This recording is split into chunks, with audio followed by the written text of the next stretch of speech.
귀한 찬양 하나님께서 기뻐 받으신 줄로 믿습니다. 5월은 가정의 달입니다. 가정의 달을 맞아 각 가정 위에 하나님의 은혜와 평강이 더욱 충만하시기를 바랍니다. 5월에는 어린이날이나 어버이날 그리고 부부의 날 등 가족에 관한 기념일들이 많이 있습니다. 가정에 대한 소중함을 생각해 보자는 의미로 가정의 달로 불리고 있습니다. 그리고 오늘은 어린이 주일입니다. 어린이 주일은 교회와 가정의 미래인 어린이들을 격려하고 축복하는 주일입니다. 예전에는 꽃주일이라고 부르기도 했습니다. 꽃이 많이 피는 계절이기도 하지만 꽃처럼 피어나는 우리 아이들을 축복하고 또한 격려하는 주일이기 때문입니다. 그런데 최근에 많은 교회의 교회학교와 어린이 부서가 사라지고 있다는 안타까운 소식들이 들려오고 있습니다. 코로나가 한창이던 2021년에 발표된 우리 통합교단의 통계에 의하면 2030년이 되면 대부분의 교회학교가 사라질 것이라는 암울한 전망을 내놓았습니다. 코로나뿐만이 아닙니다. 사회의 전반적인 분위기가 어린이들이 사라지는 쪽으로 이동하고 있습니다. 청년들이 결혼하기 어려운 사회적인 현실과 또한 결혼하여도 경제적인 이유 등으로 아이를 낳지 못하는 가정들이 늘어나고 있습니다. 또한 환경적인 요인으로 불임과 난임도 많이 증가하면서 우리 한국 사회는 저출산과 그로 인한 인구 절벽이라는 사회적인 위기에 직면하고 있는 현실입니다. 2022년에 조사된 우리나라의 합계 출산율은 0.78명입니다. OECD 국가 평균인 1.59명에도 못 미치는 매우 심각한 수준인 것입니다. 학교에 다닐 수 있는 아이들이 줄어들어 시골이나 지방 소도시에 있는 학교를 폐교하는 경우가 심심치 않게 전해지고 있습니다. 그리고 이러한 사회적 분위기는 고스란히 우리 교회 안에도 영향을 미치고 교회 위기로 이어지고 있는 것이 현실입니다. 이러한 현실이 우리에게 크게 다가오는 것은 갈수록 고령화되어가는 한국 교회에 교회학교마저 사라진다면 교회의 미래가 사라지는 것과 같기 때문입니다. 지금 우리 임실교회에는 유치부로부터 유년부 그리고 소년부에 이르기까지 약 50-60명의 어린이들이 매주일 출석하여 예배를 드리고 있습니다. 중고등부와 청년부를 합하면 90에서 100명 정도가 될 것 같습니다. 여러분 혹시 오늘 아침에 교회를 오시면서 아이들의 소리를 들으셨습니까? 주일 아침 교회 마당에서 아이들의 찬양 소리가 들리고 아이들의 웃음소리가 들려온다는 것이 우리에게 얼마나 큰 축복인지 모릅니다. 왜냐하면 그 아이들이 우리 임실교회의 소망이고 나아가 나라의 미래가 될 것이기 때문입니다. 아프리카 속담에 아이 하나를 키우는 데는 마을 전체가 필요하다라는 말이 있다고 합니다. 한 아이가 바르게 성장하기 위해서는 온 공동체의 도움이 필요하다는 것입니다. 그리고 이것을 우리 교회에 적용해 본다면 한 아이를 온전한 그리스도인으로 성장시키기 위해서는 온 교회의 관심과 노력 그리고 기도가 필요하다라고 할 수가 있을 것 같습니다. 우리가 어린 시절에 불렀던 어린이 찬송가 나의 한 가지 소원의 가사처럼 아이들의 키와 지혜와 믿음이 예수님을 닮아갈 수 있도록 믿음 안에서 따뜻한 관심과 사랑으로 우리 아이들을 위해 기도하는 것이 우리 어른들에게 주신 사명인 것입니다. 오늘 성경에는 사람들이 예수님께 자기의 아이들을 데리고 나오는 장면들이 기록되고 있습니다. 본문의 이야기는 마태와 누가복음에도 동일하게 기록되어 있습니다. 아이를 예수님께 데려온 이유에 대해서는 복음서마다 약간 다르게 언급하고 있습니다. 마태의 경우에는 부모들이 아이를 데리고 온 이유를 안수와 축복 기도를 받기 위해서였다고 기록하고 있습니다. 그리고 마가와 누가의 경우에는 자기 아이를 만져주시기 위해서 그들을 데리고 왔다고 기록하고 있습니다. 복음서마다 약간의 차이는 있지만 아마도 부모들은 주님께서 자신들의 아이를 안아주시고 그 머리에 안수하고 축복해 주시기를 바라고 아이들을 데리고 왔을 것입니다. 예수님 당시 유대인 부모들은 유명한 랍비들 앞에 자기 아이들을 데리고 와서 축복을 받는 문화가 있었다고 합니다. 특히 어린 아이들이 첫 번째 생일을 맞을 때 이렇게 축복을 구하는 경우가 많았습니다. 그러니 그들이 예수님 앞에 아이들을 데리고 나오는 것도 아마 이런 풍습에 따른 것이라 볼 수가 있습니다. 그들은 아이들이 예수님의 축복 속에서 자라나기를 원했을 것입니다. 본문 16절에 나오는 예수께서 그 어린아이들을 안고 저희 위에 안수하며 축복하셨다라는 마가의 증언으로 미루어 볼 때 아마도 본문에 나오는 아이들은 매우 어린아이들 혹은 첫돌 무렵의 갓난아이들로 보입니다. 그런데 축복을 받고자 나온 부모들이 어린아이를 품에 안고 예수께 나아가려 할 때 제자들이 그들을 가로막고 꾸짖는 일이 발생했습니다.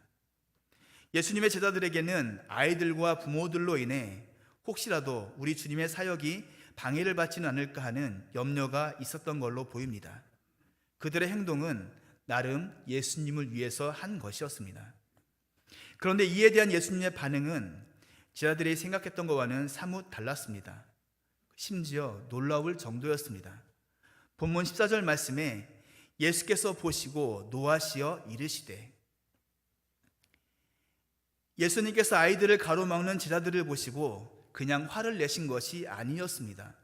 그야말로 분노하셨다고, 분개하셨다고 성경은 기록하고 있는 것을 볼 수 있습니다. 노하셨다는 뜻의 헬라어 에가나크티세는 매우 슬퍼하다 혹은 대단히 화가 나서 분개하다라는 의미가 있습니다. 매우 격렬한 감정의 표현으로 예수님께서 이러한 감정을 드러내신 것은 성경에 오직 이곳에만 기록되어 있습니다. 그렇다면 예수님은 왜 이렇게까지 분노하시며 제자들을 책망하셨을까요? 이는 당시의 사회적인 풍토와 관련이 있습니다. 우리나라도 그랬지만 당시 유대사회는 매우 가부장적이었습니다. 남자가 맨 먼저고 그 다음이 여자, 그리고 맨 마지막이 어린아이들이었습니다. 그래서 사람의 수를 계수할 때도 여자와 아이들은 포함되지 않았습니다. 아이들은 분명 존재하지만 그들은 중요하지 않은 남자와 여자에 대한 부차적인 존재로 여겨졌던 것입니다. 그래서 제자들은 예수님이 그 아이들을 위해서 시간과 힘을 낭비하는 것이 마땅치 않다라고 여긴 것입니다. 당시의 문화로 비추어 보아 제자들은 당연한 행동을 하였지만 이는 예수님이 보시기에는 주님의 긍휼과 사명을 제자들이 잘못 이해한 데서 비롯된 매우 경솔한 행동이었던 것입니다. 예수님은 누구나 중요하게 여기셨습니다. 남자나 여자나 아이나 어른이나 예수님께 나오는 사람은 다 소중하게 여기셨습니다. 특별히 우리 예수님은 작은 자 하나에게 한 것이 곧 나에게 한 것이라고 말씀하실 정도로 사회적으로 인정받지 못하고 소외된 작은 자들, 곧 여자와 장애인 그리고 아이들을 향한 큰 관심과 사랑과 긍휼을 품고 계셨습니다. 예수님의 이러한 마음은 그들을 향한 이러한 긍휼로 표현되었습니다. 그래서 예수님은 어린아이들을 막는 제자들을 향해서 매우 화를 내시며 어린아이들이 내게 나오는 것을 막지 말라라고 말씀하신 것입니다. 우리 예수님께서 어린아이들을 얼마나 위하시고 사랑하시는지를 보여주는 장면이라 할 수 있습니다. 이 장면을 바라보는 우리는 어린아이들이 예수님께 나아오는 것을 금하지 말라는 주님의 명령 앞에 우리의 모습들을 비추어 볼 필요가 있습니다. 우리에게 선물로 주신 귀한 어린아이들을 얼마나 소중히 여기고 있는지, 또한 어린아이들이 주님 앞에 아무런 장애물 없이 나아올 수 있도록 잘 배려하고 보살피고 있는지 우리는 스스로를 살펴보아야 할 것입니다. 요즘 부모들을 보면 아이들을 위해서 모든 것을 쏟아붓는 것을 볼 수 있습니다. 그러나 중요한 것은 부모들이 사랑하는 자녀들이 주님 앞에 나아갈 수 있도록 하는 일에 과연 자신들의 모든 것을 쏟아붓고 있는가 하는 것입니다. 내 자녀가 행여 다른 애들보다 뒤처질까 걱정하며 모든 필요를 채워주는 데는 열심이지만 정작 가장 중요한 예수님을 아는 그 기쁨을 채워주고는 있는지 우리는 돌아볼 필요가 있는 것입니다. 제가 어렸을 때 교회 학교에 가면 매일 불렀던 찬양이 있는데 제목이 예수께로 가면 나는 기뻐요라는 어린이 찬송가입니다. 찬송가 565장에도 수록되어 있어서 아마 아시는 분들이 많이 있을 줄로 압니다. 예수께로 가면 나는 기뻐요. 걱정 근심 없고 정말 즐거워. 예수께로 가면 나는 기뻐요. 나와 같은 아이 부르셨어요. 저는 예배 시간에 이 찬송을 부르며 자연스레 예수님께 나아가면 기쁘고 행복하다는 것을 알게 되었습니다. 이 찬송가의 가사처럼 아이들이 예수님께 나아가 기쁨을 얻을 수 있도록 돕고 배려하는 것이 바로 우리에게 주신 사명이며 하나님이 기뻐하시는 일임을 우리는 잊어서는 안 될 것입니다. 오늘 우리는 우리의 어린아이들을 예수님께 가도록 돕고 있습니까? 아니면 오늘 말씀 속의 제자들처럼 이런저런 이유로 어린아이들이 예수님께 가는 것을 막고 방해하는 걸림돌이 되고 있습니까? 만약 우리들이 아이들이 예수님께 가는 것을 금하고 막는 걸림돌이 된다면 예수님이 제자들에게 노하셨던 것처럼 우리에게도 동일하게 분노하시며 노여워하신다는 것을 우리는 잊지 말아야 할 것입니다. 또한 예수님은 어린아이들을 통해 분명한 진리를 선포하셨습니다. 본문 15절 말씀에 내가 진실로 너희에게 이르노니 누구든지 하나님의 나라를 어린아이와 같이 받들지 않는 자는 결단코 그곳에 들어가지 못하리라 하시고, 하나님의 나라가 어린아이들과 같은 사람들의 것이다라고 주님께서 선포하신 것입니다. 이는 어린아이들이 천대받던 당시 사회의 통념을 완전히 뒤엎으신 것이었습니다. 예수님이 말씀하신 것은 어린아이들만 하나님의 나라에 들어갈 수 있다고 하신 것은 아닙니다. 예수님이 말씀하신 것은 우리에게 어린아이들과 같은 그런 면이 있어야 하나님 나라에 들어갈 수 있다고 하신 것입니다. 우리의 믿음이 어린아이와 같다고 하신 것이지 우리의 믿음이 어려야 한다고 한 것은 아닙니다. 누구든지 어린아이들처럼 하나님의 나라를 받아들이지 않는 사람은 결코 그곳에 들어갈 수 없다고 말씀하신 것입니다.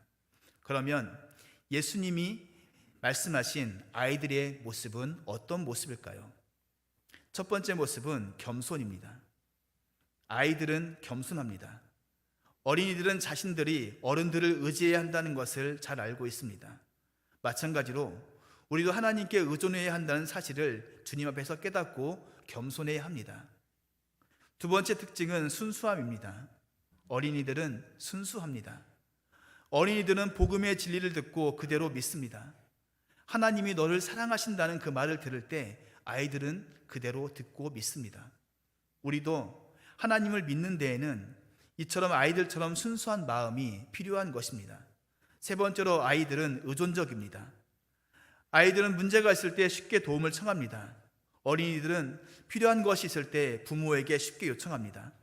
하나님께서는 우리에게 문제가 있을 때 그 문제를 우리가 부여잡고 애쓰는 것이 아니라 하나님께로 가지고 나오는 것을 좋아하십니다. 그리고 하나님은 우리에게 필요한 모든 좋은 것들을 하나님께 있음을 알고 우리가 구하는 것을 기뻐하십니다. 우리는 하나님께 마땅히 구하여야 합니다. 마지막으로 아이들은 잘 받아들입니다. 수용적입니다. 그래서 예수님은 어린아이들처럼 하나님 나라를 받아들이는 사람들이 그곳에 들어갈 수 있다고 하셨던 것입니다. 우리가 하나님의 자녀가 되었다는 것은 이미 어린아이들처럼 하나님 나라를 받아들였다는 것을 의미할 것입니다. 아이들처럼 순수하게 하나님의 복음을 듣고 믿었다는 것을 의미하는 것입니다. 그러므로 우리는 주님께서 이러한 어린아이와 같은 마음을 우리에게 주셨음에 감사하며 기뻐해야 마땅합니다. 예수님은 또한 그분 앞에 나온 아이들을 하나하나 품에 안고 안수하시며 축복하셨습니다. 본문 16절 말씀에 그 어린 아이들을 안고 그들 위에 안수하시며 축복하시니라.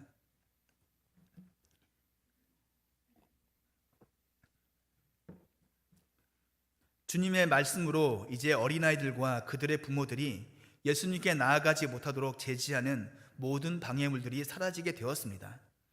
예수님은 그들이 품고 나온 아이들을 일일이 안아주시며 그들의 머리에 손을 얹고 사랑의 음성으로 축복하셨습니다.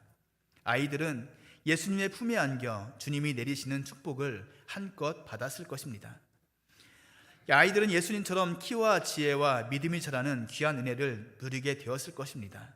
그리고 아마도 이때 예수님께 축복 기도를 받고 자란 아이들 중에는 초대교회에서 주님을 위해 헌신한 훌륭한 인물들도 많이 나왔을 것입니다. 그런 면에서 우리 가정의 자녀들 그리고 우리 교회의 어린이들을 자주 안아주시고 쓰다듬어 주시고 머리에 손을 얹고 예수님의 이름으로 그들에게 축복 기도를 해 주어야 합니다. 그들의 미래를 주님의 손에 의탁해야 합니다. 세상의 지식과 지혜도 좋지만 무엇보다 믿음으로 예수 안에서 기쁨을 누릴 수 있도록 그들을 기도하며 길러야 하는 것이 우리의 사명입니다. 박노해 시인의 아이야라는 시를 소개해 드리고자 합니다. 오늘 주보에도 실려 있는 내용입니다. 아이는 온 우주를 한껏 머금은 장엄한 존재. 아무도 모른다. 이 아이가 누구이고 왜 이곳에 왔고 그 무엇이 되어 어디로 나아갈지. 지금은 작고 갓난해도 영원으로부터 온 아이는 이미 다 가지고 여기 왔으니 이 지구별 위를 잠시 동행하는 아이들에게 나는 한 사람의 좋은 벗이 되어주고 뜨거운 믿음의 침묵으로 눈물의 기도를 바칠 뿐이니 아이야 착하고 강하여라. 사랑이 많고 지혜로워라. 아름답고 생생하여라. 마음껏 뛰놀고 기뻐하고 감사하며 내 삶을 망치는 것들과 싸워가라. 언제까지나 내 마음 깊은 곳에 하늘빛과 힘이 끊이지 않기를. 내가 여기 와주어서 감사하다. 사랑한다. 시인은 아이들을 위해 뜨거운 믿음의 침묵으로 눈물의 기도를 바칠 뿐이라고 노래했습니다. 우리도 마찬가지입니다. 아이들이 예수 안에서 기쁨과 소망과 믿음을 갖고 살아가도록 따뜻한 관심과 사랑으로 기도해야 할 것입니다. 한 아이의 성장을 위해 한 마을이 필요하듯이 귀한 한 아이가 온전한 그리스도인으로 자라는 이를 위하여 온 교회 공동체가 마음을 모아 축복해야 하는 것을 잊지 마시기를 바랍니다. 사랑하는 성도 여러분, 예수님은 주님 앞에 아이들이 나아오는 것을 매우 기뻐하셨습니다. 그리고 주님께 나온 어린이 모두를 그 품에 안으시고 친히 축복하여 주셨습니다.